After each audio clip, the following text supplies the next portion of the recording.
श्वेताश्वतर उपनिषद षष्ठम अध्याय। कुछ विद्वान मनुष्य के स्वभाव को जन्म चक्र का कारण बताते हैं, दूसरे कुछ लोग काल को इसका कारण बताते हैं, परंतु ये लोग यथार्थता से बहुत दूर मोहग्रस्त स्थिति में है। वास्तव में यह परमात्म देव की ही महिमा है, जिसके द्वारा इस लोक में यह ब्रह्म रूप सृष्टि चक्र घुमाया जाता है, जिसके द्वारा यह समस्त जगत सदैव व्याप्त रहता है। जो ज्ञान स्वरूप काल का भी काल, सर्वगुण संपन्न और सर्वज्ञ है, उसके ही अनुशासन में यह संपूर्ण कर्म चक्र घूम रहा है। पृथ्वी, जल, तेज, वायु तथा आकाश, इन पंच तत्वों का चक्र भी उसी के हाथ में है। ऐसा चिंतन करते रहना चाहिए। उस परमात्मा ने कर्म चक्र चलाकर उसका अवलोकन कर आगे चेतन तत्व से जड़ तत्व का सहयोग करा के जगत की रचना की। अथवा एक अविद्या, दो धर्म और अधर्म, तीन सत रज तम गुण, आठ मन बुद्धि अहंकार सहित पंच तत्वों प्राकृतिक भेदों से तथा काल एवं सूक्ष्म आंतरिक गुणों ममता अहंता इच्छा आसक्ति आदि के संयोग से इस जगत की रचना की। जो साधक तीनों गुणों से व्याप्त कर्मों को आरंभ करके उन्हें तथा उनके भावों को परमात्मा को अर्पित कर देता है, ऐसा करने से उन कर्मों का अभाव हो जाता है तथा पूर्वकृत कर्मों का भी नाश हो जाता है। ऐसा होने पर जीवात्मा जड़ जगत से भिन्न सत्ता परमात्मा को प्राप्त हो जाता है। वह आदि पुरुष परमात्मा प्रकृति का जीव से संयोग कराने वाले निमित्त के रूप में देखा गया है।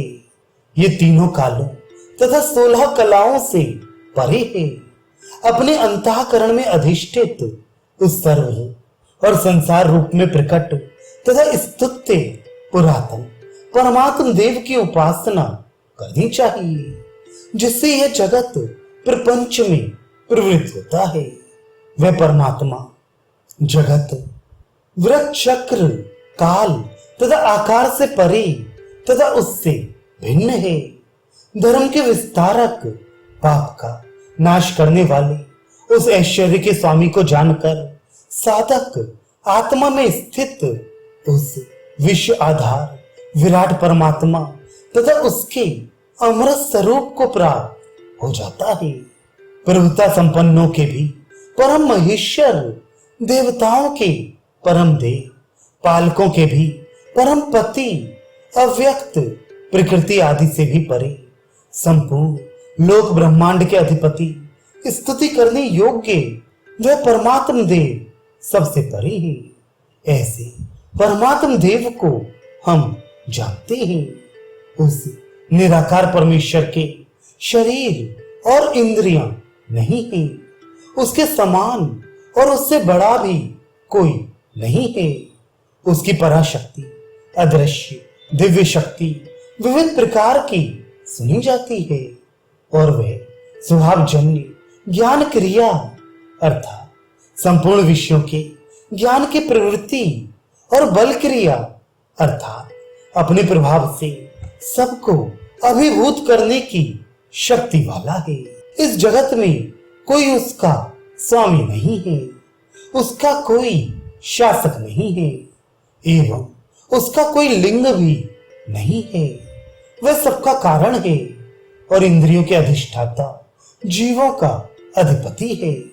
उसका ना कोई उत्पत्ति करता है और ना ही कोई अधिपति है। तंतुओं द्वारा मकड़ी के समान उस एक परम देव परमात्मा ने स्वयं ही अपनी प्रधान शक्ति प्रकृति से उत्पन्न अनंत कार्यों से अपने को आवृत कर लिया है।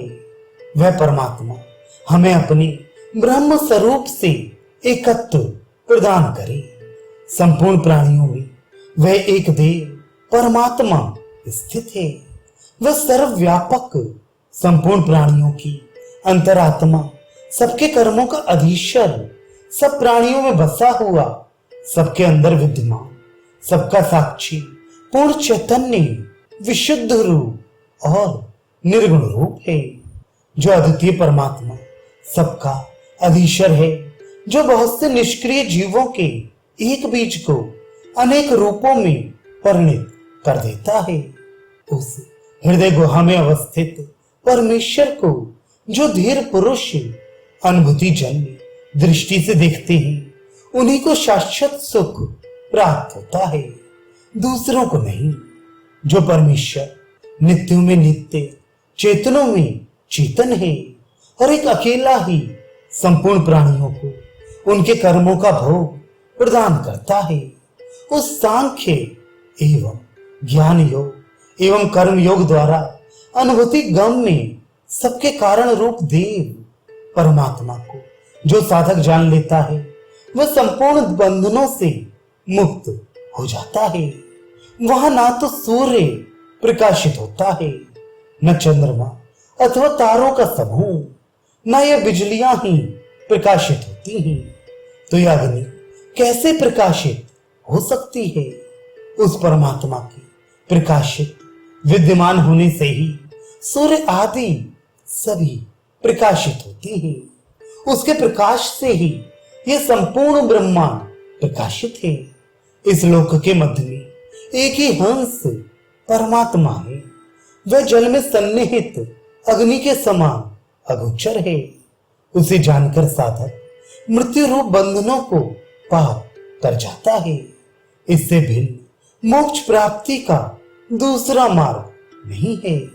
जो ज्ञान स्वरूप परमात्मा संपूर्ण विश्व का रचयिता, सर्वज्ञ, स्वयं ही जगत की उत्पत्ति का केंद्र, काल का भी काल, गुणों का समुच्चय और सर्वविद्यावान है। वह पुरुष और प्रकृति का प्रमुख अधिपति, संपूर्ण गुणों का नियंता, संसार चक्र के बंधन, स्थिति और मुक्ति का कारण है। वह तन्मय विश्व अथवा सर्व प्रकाशक परमात्मा, अमृत स्वरूप ईश्वर, नियामक रूप में स्थित, ज्ञान संपन्न, सर्वगत, सब में चैतन्य रूप से स्थित और इस लोक का रक्षक है। वही इस संपूर्ण जगत का सर्वदा नियामक है, क्योंकि इस जगत का नियंत्रण करने में अन्य कोई समर्थ नहीं है। जो परमात्मा सर्वप्रथम ब्रह्मा को उत्पन्न करता है और उन्हें वेदों का ज्ञान प्रदान करता है, मैं मोक्ष प्राप्ति की अभिलाषा से बुद्धि को प्रकाशित करने वाले उन देव की शरण ग्रहण करता हूं, जो कलाओं तथा क्रियाओं से रहित, सदा शांत, निर्दोष, निर्मल, अम तत्व का श्रेष्ठ सेतु रूप, धूम रहित, प्रदीप्त अग्नि के समान दीप्यमान है। हम उसकी शरण ग्रहण करते हैं।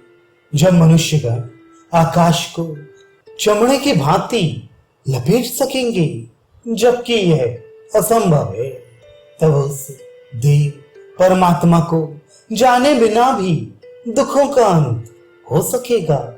यह भी असंभव है। श्वेताश्वतर ऋषि ने तप के प्रभाव से और परमात्मा की कृपा से ब्रह्म को जाना तथा ऋषियों द्वारा सेवित उस परम पवित्र ब्रह्म तत्व का उन्होंने आश्रम के सुपात्रों को उपदेश दिया। उपनिषदों, वेदांत में इस परम गुह्य ब्रह्म विद्या का पूर्व कल्प में उपदेश किया गया था, जिसका अंतःकरण राग आदि से शांत ना हुआ हो, उस साधक को तथा जो अपना पुत्र या शिष्य ना हो, अर्थात आचार्य के प्रति श्रद्धा भाव ना रखता हो, उसे यह गुह्य ज्ञान नहीं देना चाहिए।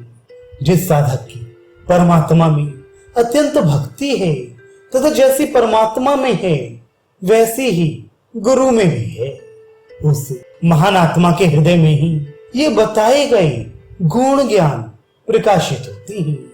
ऐसे महात्मा में ही ये उपनिषद ज्ञान प्रकाशित होते हैं।